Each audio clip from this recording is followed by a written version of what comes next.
Meus queridos irmãos, nós chegamos à última lição acerca da escatologia reformada. Eu quero dividir com você o tema O Juízo Final. E para isso, quero convidá-lo a abrir a escritura no livro de Atos dos Apóstolos, capítulo 17, verso do 16 ao 31.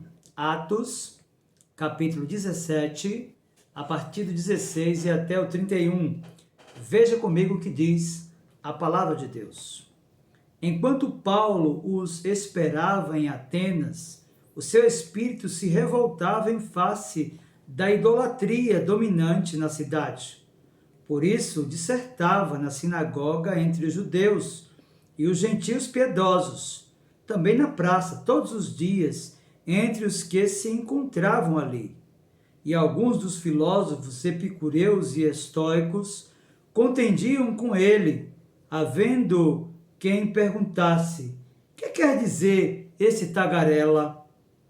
E outros: parece pregador de estranhos deuses, pois pregava a Jesus e a ressurreição. Então, tomando consigo, o levaram ao Areópago, dizendo: poderemos saber que nova doutrina é essa que ensinas? Posto que nos trazes aos ouvidos coisas estranhas, queremos saber o que vem a ser isso. Pois todos os de Atenas e os estrangeiros residentes de outra coisa não cuidavam senão dizer ou ouvir as últimas novidades. Então Paulo, levantando-se no meio do Areópago, disse: senhores atenienses, em tudo vos vejo acentuadamente religiosos, porque passando e observando os objetos de vosso culto, encontrei também um altar no qual está inscrito: ao Deus desconhecido, pois esse que adorais sem conhecer é precisamente aquele que eu vos anuncio, o Deus que fez o mundo e tudo o que nele existe, sendo ele Senhor do céu e da terra, não habita em santuários feitos por mãos humanas, nem é servido por mãos humanas, como se de alguma coisa precisasse, pois ele mesmo é quem a todos dá vida, respiração e tudo mais. De um só fez toda a raça humana para habitar sobre toda a face da terra, havendo fixado os tempos previamente estabelecidos e os limites da sua habitação, para buscarem a Deus, se porventura tateando o possam achar, bem que não está longe de cada um de nós, pois nele vivemos e nos movemos e existimos, como alguns dos vossos poetas têm dito, porque dele também somos geração. Sendo, pois, geração de Deus, não devemos pensar que a divindade é semelhante ao ouro, à prata ou à pedra, trabalhados pela arte e imaginação do homem.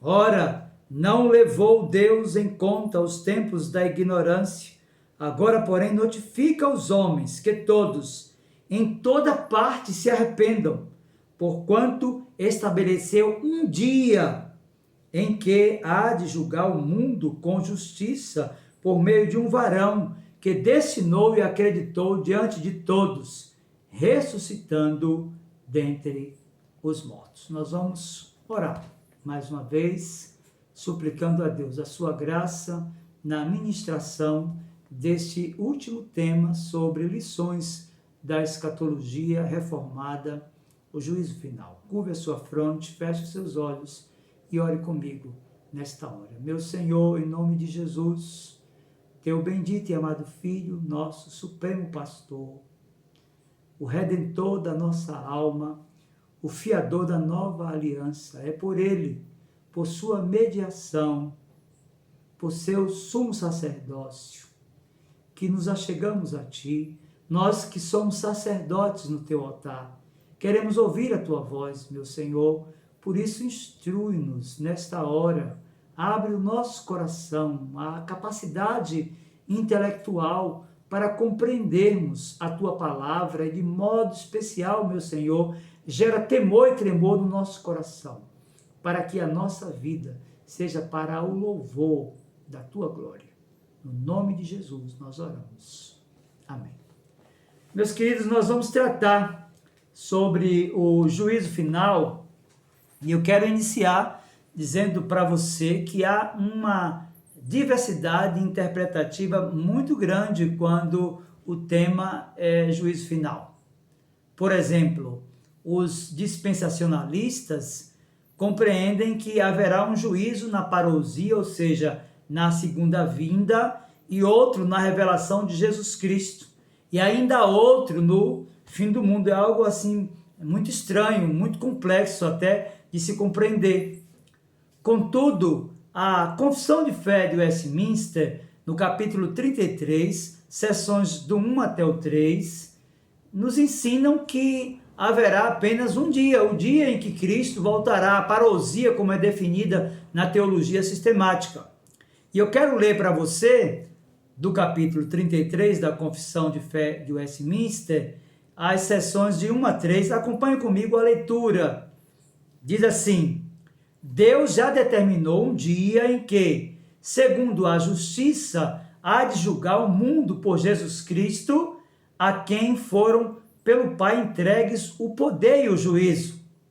Nesse dia, não somente serão julgados os anjos apóstatas, mas também todas as pessoas que tiverem vivido sobre a terra comparecerão ante o tribunal de Cristo, a fim de darem conta dos seus pensamentos, palavras e obras, e receberem o galardão segundo o que tiverem feito, bom ou mal, estando no corpo. Na seção segunda da Confissão de Fé, capítulo 33, diz assim: o fim que Deus tem em vista, determinando esse dia, é manifestar a sua glória, a glória da sua misericórdia na salvação dos eleitos e a glória da sua justiça na condenação dos réprobos, que são injustos e desobedientes. Os justos irão então para a vida eterna e receberão aquela plenitude de gozo e alegria procedente da presença do Senhor. Mas os ímpios, que não conhecem a Deus, nem obedecem ao Evangelho de Jesus Cristo, serão lançados nos eternos tormentos e punidos com a destruição eterna proveniente da presença do Senhor e da glória do seu poder. Na Confissão de Fé, capítulo 33, agora, seção terceira, nós ouvimos o que segue. Assim como Cristo, para afastar os homens do pecado e para maior consolação dos justos nas suas adversidades, quer que estejamos firmemente convencidos de que haverá um dia de juízo, assim também quer que esse dia não seja conhecido dos homens, a fim de que eles se despojem de toda confiança carnal, sejam sempre vigilantes, não sabendo a que hora virá o Senhor, e estejam prontos para dizer: vem logo, Senhor Jesus. Amém. Meus queridos, alguns fatores precisam ser analisados para a melhor compreensão desse evento futuro ou escatológico. Nós precisamos compreender, por exemplo, as partes que serão julgadas. Nós precisamos compreender, por exemplo, a ocasião do juízo, bem como o padrão pelo qual ele será executado. É importante compreender que os anjos decaídos comparecerão perante o tribunal de Deus. Satanás e seus demônios verão a sua ruína total e final.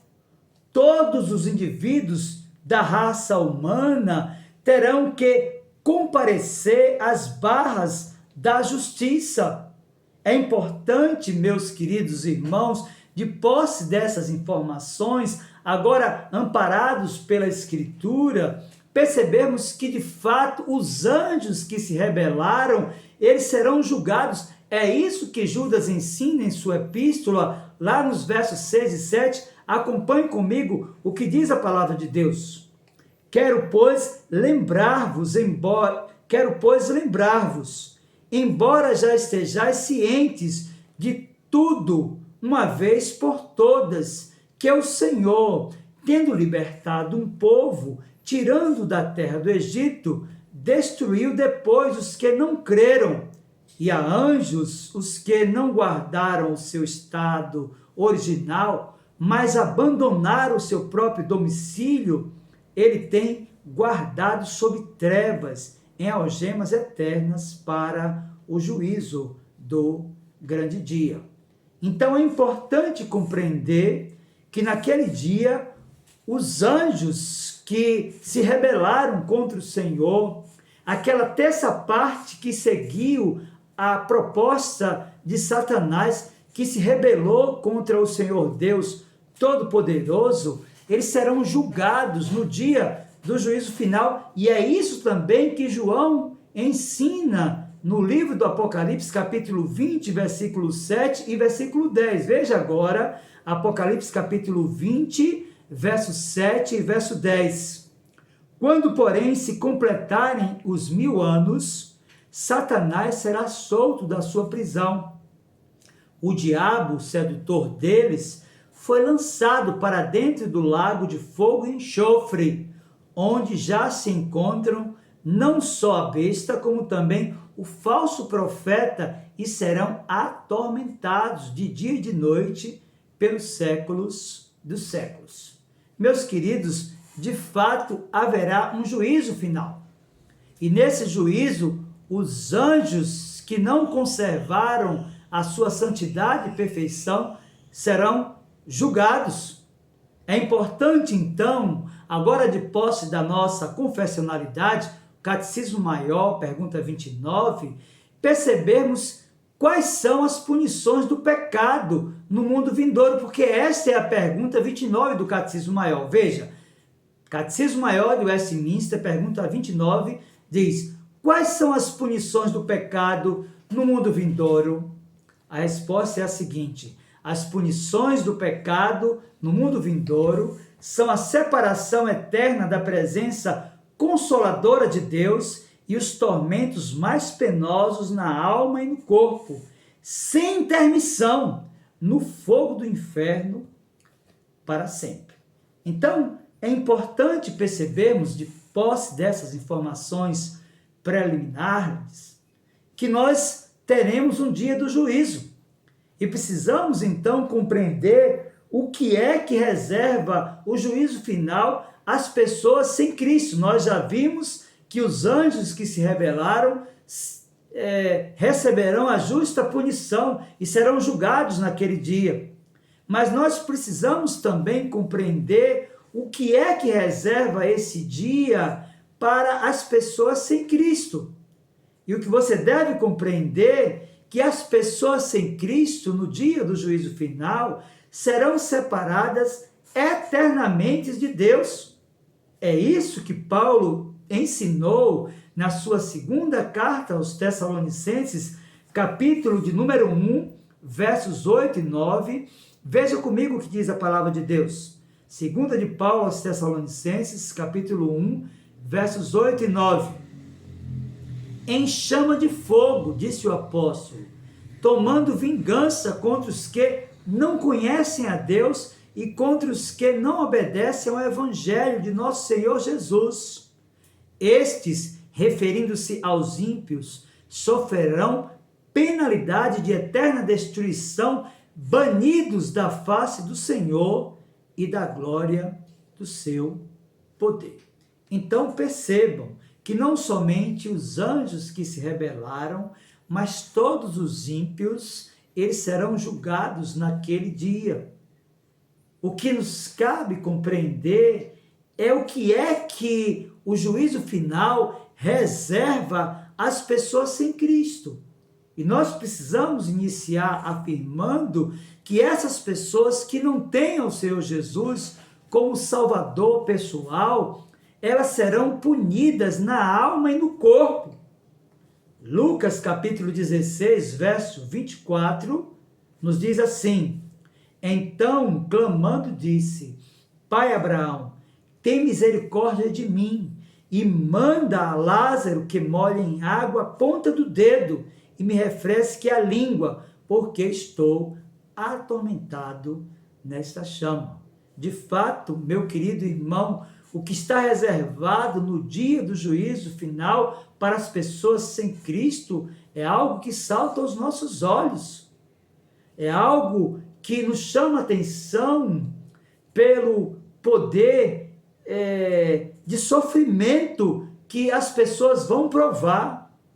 No livro do Apocalipse, capítulo 14, versículo 11, esse sofrimento é descrito e essa passagem intensifica aquilo que nós encontramos em Lucas, capítulo 16, verso 24. Veja agora, Apocalipse, capítulo 14, versículo 11.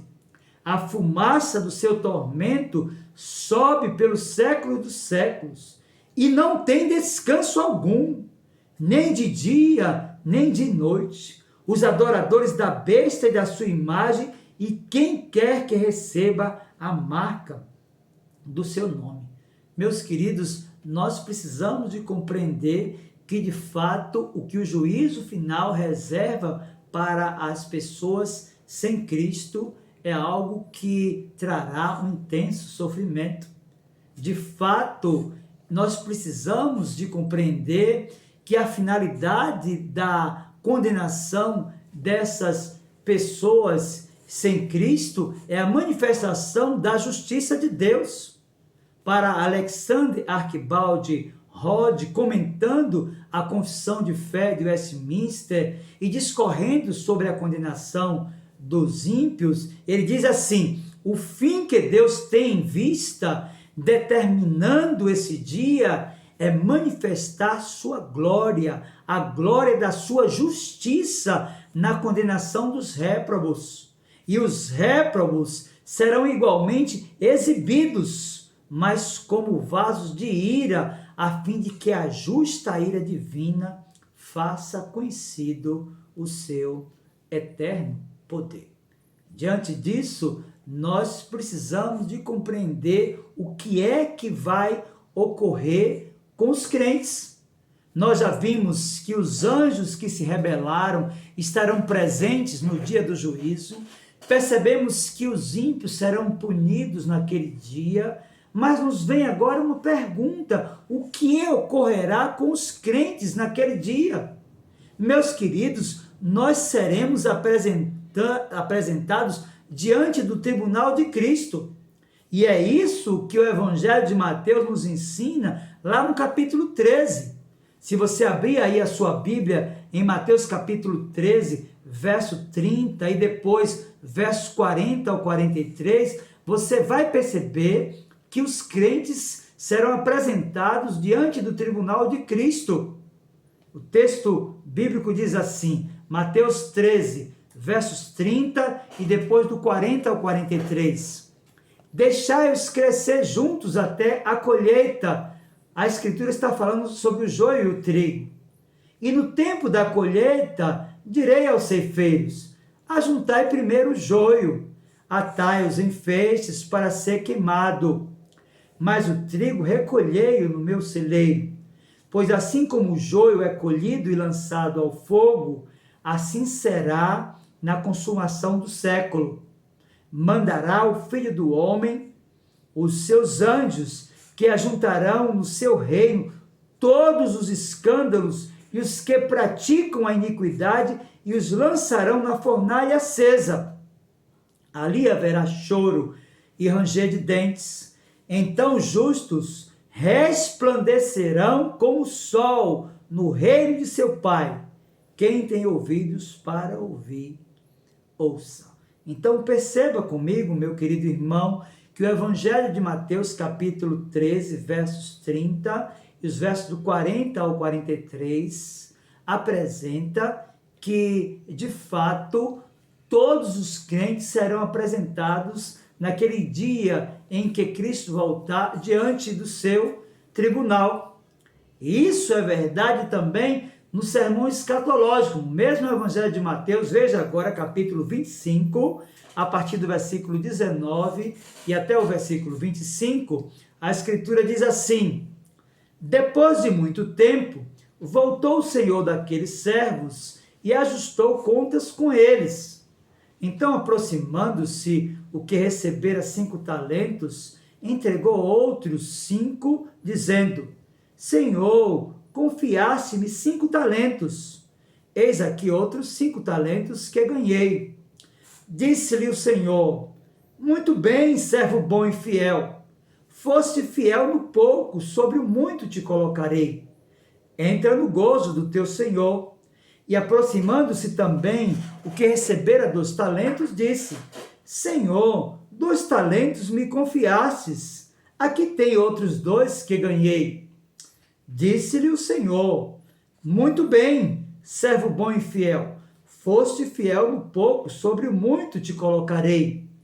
Chegando, por fim, o que recebera 1 talento, disse: Senhor, sabendo que és homem severo, que ceifas onde não semeaste, e ajuntas onde não espalhaste, receoso escondi na terra o teu talento, aqui tens o que é teu.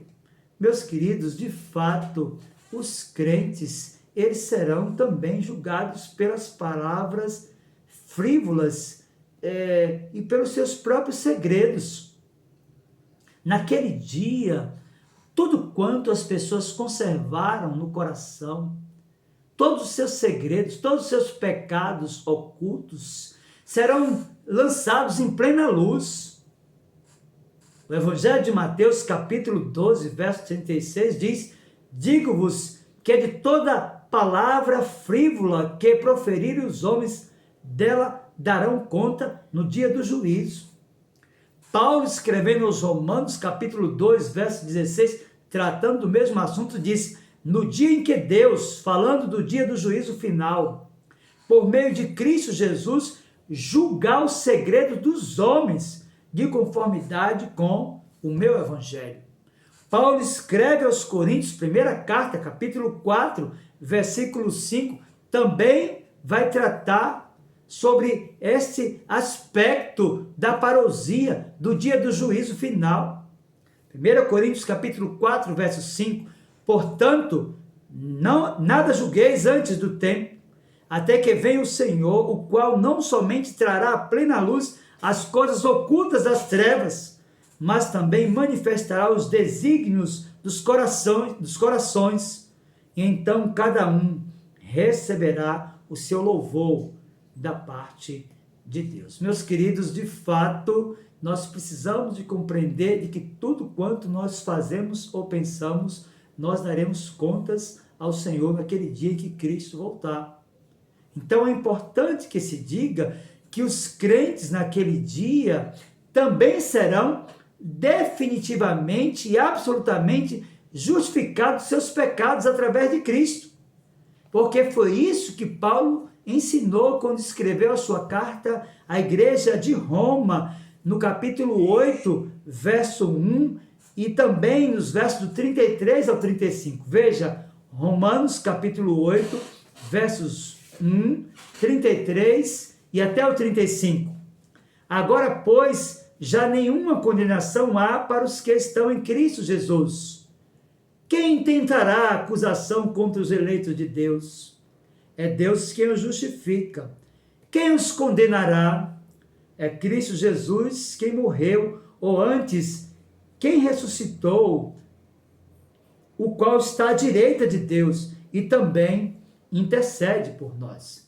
Meus queridos, de fato, isso traz consolo e conforto ao nosso coração. Saber que naquele dia nós seremos definitivamente justificados dos nossos pecados através do sacrifício perfeito, único e suficiente do Senhor Jesus Cristo, nos traz conforto. Daí a necessidade que você que ainda não confessou a Cristo como seu Salvador tem de abraçar a fé nele. Mesmo Paulo, escrevendo aos Romanos, buscando gerar conforto ao coração daqueles irmãos, capítulo 8, verso 38 e 39, disse: porque eu estou bem certo de que nem a morte, nem a vida, nem os anjos, nem os principados, nem as coisas do presente, nem do porvir, nem os poderes, nem a altura, nem a profundidade, nem qualquer outra criatura poderá separar-nos do amor de Deus que está em Cristo Jesus, nosso Senhor. Se justificados fomos, seremos definitivamente justificados naquele dia em que Cristo voltar. Então, é por meio da justificação e da imputação da justiça de Cristo no nosso coração que nós teremos acesso aos portais da eternidade feliz. Essa doutrina da justificação é muito bela. Luiz Berkoff, por exemplo, disse: a Escritura apresenta o céu como um lugar. Cristo ascendeu ao céu, o que só pode significar que ele foi de um lugar para o outro, e ele está afirmando que o acesso do Senhor Jesus à glória celestial habilitou também o acesso a todos aqueles que foram justificados por ele. Em João, capítulo 14, versículo de número 20, nós percebemos então o apóstolo tratando sobre a morada final e celestial dos crentes. O céu, então, em João capítulo 14, versículo 20, é descrito como uma casa onde há muitas moradas para todos aqueles que confessam a Jesus Cristo como Salvador. João 14, versículo 20 diz: na casa de meu Pai há muitas moradas. Se assim não fora, eu vou-lo teria dito, pois vou preparar-vos lugar. De fato, meus queridos irmãos, os crentes habitarão o céu, enquanto que os anjos que se rebelaram serão punidos eternamente no inferno, enquanto que aqueles que não confessaram a Jesus como único e suficiente Salvador viverão eternamente apartados de Deus e do seu Cristo, serão atormentados dia e noite no inferno. Os crentes habitarão seguros no céu, porque Cristo os justificou. E é isso que Jesus ensinou no Sermão do Monte, e Mateus registrou lá no seu Evangelho, no capítulo 5, versículo 5, quando disse: bem-aventurados os mansos, porque herdarão a terra. De fato, meus irmãos, há uma multiplicidade de textos da Escritura que vão sinalizar que, de fato, os crentes habitarão a glória celestial. No livro do Apocalipse, capítulo 21, a partir do versículo 1 até o versículo 3, nós temos a certeza, inclusive, de que aqueles que já partiram já desfrutam, no estado intermediário da alma, as benécias da eternidade feliz. Veja, Apocalipse 21, verso do 1 ao 3. Vi novo céu e nova terra, pois o primeiro céu e a primeira terra passaram e o mar já não existe. Vi também a cidade santa, a nova Jerusalém, que descia do céu da parte de Deus, ataviada como noiva adornada para o seu esposo. Então ouvi grande voz vinda do trono dizendo: eis o tabernáculo de Deus com os homens, Deus habitará com eles, eles serão povos de Deus, e Deus mesmo estará com eles. De fato, meus queridos irmãos, os crentes habitarão seguro nos céus. Contudo, nós precisamos de compreender qual será a medida padrão para o juízo final. Primeiro, nós precisamos de compreender que para os judeus a medida padrão do juízo será a revelação de Deus no Antigo Testamento. E isso é verdade na linguagem paulina, quando escreve aos Romanos, capítulo 2, verso 12, parte B, quando ele disse: e todos os que com lei pecaram, mediante lei serão julgados. Então, a medida padrão para o dia do juízo para os judeus será a revelação da Escritura no Antigo Testamento. Mas nós devemos compreender também que a medida padrão para o juízo para os gentios será a lei da natureza impressa nos seus corações. É a própria lei de Deus que está no coração das pessoas pela semi-religions, ou a semente da religião, que dará a elas a capacidade de compreender que de fato abriram mão quando não creram em Jesus como Salvador suficiente. E é isso que Paulo ensina, escrevendo aos Romanos, capítulo 1, verso 18 ao 20, e no capítulo 2, verso 12, parte A. Veja, Paulo está falando que os gentios têm a norma da lei gravada no coração. A Escritura diz assim, Romanos capítulo 1, a partir do 18 até o 20, depois capítulo 2, verso 12. A ira de Deus se revela no céu contra toda impiedade e perversão dos homens que detêm a verdade pela injustiça. Porquanto o que de Deus se pode conhecer é manifesto entre eles, porque Deus lhes manifestou. Porque os atributos invisíveis de Deus, assim o seu eterno poder, como também a sua própria divindade, claramente se reconhecem desde o princípio do mundo, sendo percebidos por meio das coisas que foram criadas. Tais homens são, por isso, indesculpáveis. Assim, pois, todos que pecaram sem lei, também sem lei perecerão. Então, qual será, meus irmãos, a medida padrão do juízo para os crentes? Bem, a palavra de Deus, o todo orgânico e progressivo da Escritura, e você percebe isso, por exemplo, no Evangelho de Mateus, capítulo 11, a partir do 21 e até o 24. Veja, será pela palavra de Deus que os crentes serão julgados no dia do juízo final. Abre aí Mateus capítulo 11, a partir do versículo 21 e até o 24, pois a Escritura diz assim: Ai de ti, Corazim, ai de ti, Betsaida, porque se em Tiro e Sidom se tivesse operado os milagres que em vós se fizeram, há muito que elas se teriam arrependido com pano de saco e cinza. E contudo, vos digo, no dia do juízo haverá menos rigor para Tiro e Sidom do que para vós outros. Tu, Cafarnaum, elevar-te-ás porventura até o céu? Descerá até o inferno?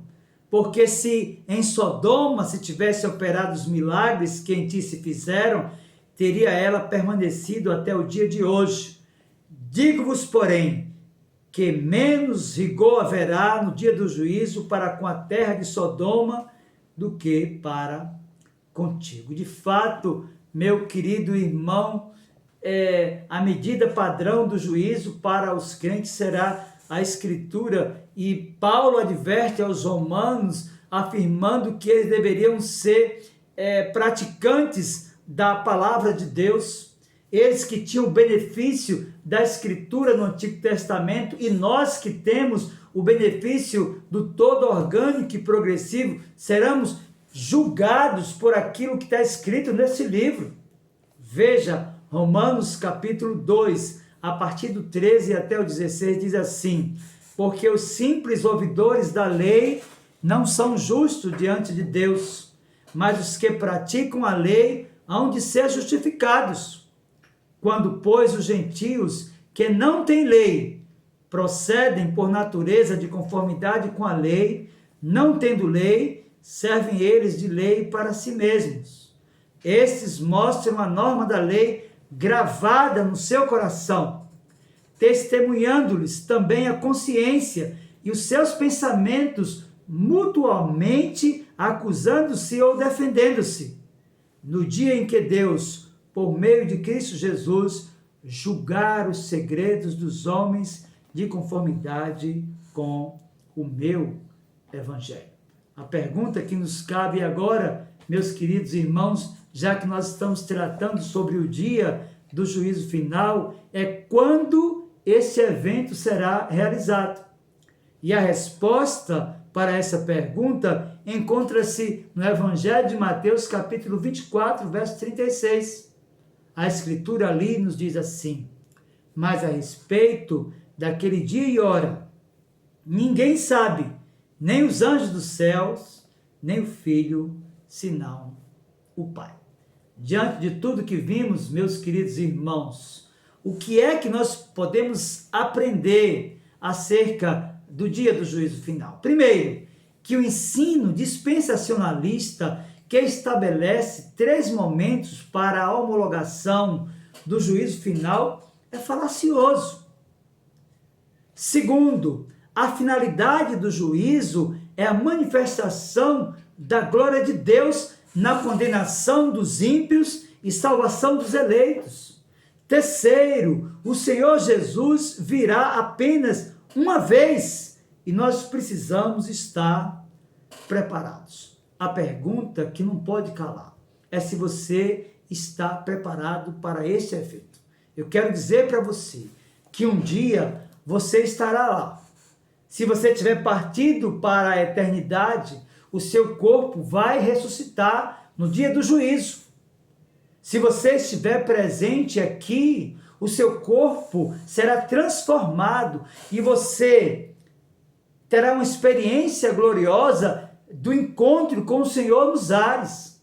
A pergunta que eu quero deixar para você é se você efetivamente está preparado para esse dia em que todo olho verá e toda língua confessará que o Senhor é Deus e que Ele é o Senhor Jesus, o Rei dos Reis e o Senhor dos Senhores. Eu quero então agora encerrar esse estudo pedindo a graça de Deus sobre a sua vida. Que Ele, pois, lhe abençoe no nome do Senhor Jesus. Amém.